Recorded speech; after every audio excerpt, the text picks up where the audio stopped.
Bonsoir à tous et bienvenue dans ce point de l'actualité. L'Association des professionnels du caoutchouc naturel de Côte d'Ivoire exhorte les acteurs à se conformer à la loi européenne d'ici à son entrée en vigueur.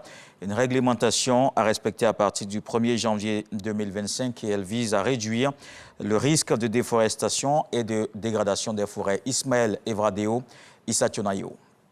Si l'agriculture extensive s'est bien développée en Côte d'Ivoire, elle a néanmoins contribué à faire baisser son couvert forestier. L'Union européenne a adopté un règlement visant à réduire les risques de déforestation liés à l'activité agricole. Ceux qui exportent l'EVA de façon directe ou indirecte sur le marché de l'Union européenne doivent effectivement s'assurer que les produits, donc les caoutchoucs, soient produits selon les respectant les réglementations européennes. Donc qu'ils ne soient pas issus dans une zone suite à la déforestation et qu'ils soient effectivement respectueux de la loi locale. Donc il y a un principe de légalité et un principe aussi de traçabilité par rapport à la question de la déforestation. Zéro déforestation.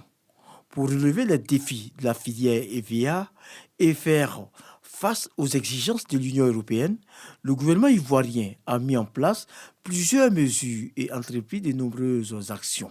Il faut savoir que parmi les opérateurs économiques, les agro-industries ivoiriennes qui opèrent dans la filière EVA, il y en a au moins 5 qui ont géoréférencé l'ensemble des plantations et qui sont en mesure de tracer le caoutchouc. La filière EVA sera prête pour exporter en Europe un caoutchouc conforme à la nouvelle réglementation européenne EUDR. Nous sommes un acteur de la reforestation et non de la déforestation. En 2022, Côte d'Ivoire a exporté vers l'Union européenne 402 273 tonnes de caoutchouc naturel, qui représentent 30% du volume total des exportations. Et la Chambre nationale des commissaires de justice a un nouveau président, Maître Jérémy Bloa, est désigné par ses pairs pour un mandat de 3 ans. C'est à l'issue de l'Assemblée générale ordinaire qui vient de se tenir. Il entend contribuer au rayonnement de cette corporation de l'appareil judiciaire. Et c'est le grand retour de Génie en herbe sur les antennes de la RTI. L'émission de culture générale revient et cette saison 2024 va opposer comme avant les établissements scolaires. Les initiateurs ont procédé au tirage au sort récemment à la direction marketing et commerciale du groupe RTI. Et pour cette édition, ce sont 16 écoles qui tenteront de décrocher la victoire finale. Dans le reste de l'actualité, au Mali, plus de 80 associations et partis politiques demandent le retour à l'ordre constitutionnel. Dans des déclarations distinctes, toutes ces entités ont appelé ce dimanche la junte à la mise en place d'une nouvelle architecture institutionnelle. Elle doit organiser dans les meilleurs délais l'élection présidentielle.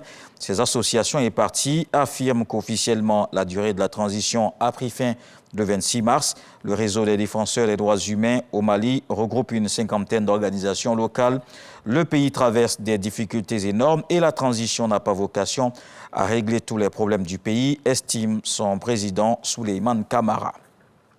Le nombre de personnes qui ont tenté de rejoindre illégalement le Royaume-Uni traversant la Manche a encore augmenté en ce début d'année 2024 avec 5 373 personnes au premier trimestre. C'est 1 500 de plus que sur la même période de l'année dernière. Ces traversées sont particulièrement périlleuses. 7 personnes sont mortes sur cette route migratoire depuis le début de l'année. Le projet de loi controversé du gouvernement pour expulser les migrants au Rwanda se heurte à la résistance de la Chambre haute, celle des Lords. Elle souhaite adoucir ce texte. Les municipales en Turquie, pour terminer, lourde défaite de l'AKP, le parti au pouvoir. Les résultats quasi définitifs donnent la principale formation de l'opposition largement vainqueur du scrutin. Le parti républicain du peuple social-démocrate est reconduit à Istanbul et Ankara. Ce sont les 2 plus grandes villes de Turquie. Il rafle aussi de nombreuses autres comme Bursa, grosse ville industrielle du nord-ouest qui était pourtant acquise à l'AKP depuis 2004. On se donne rendez-vous à 20h pour la grande édition.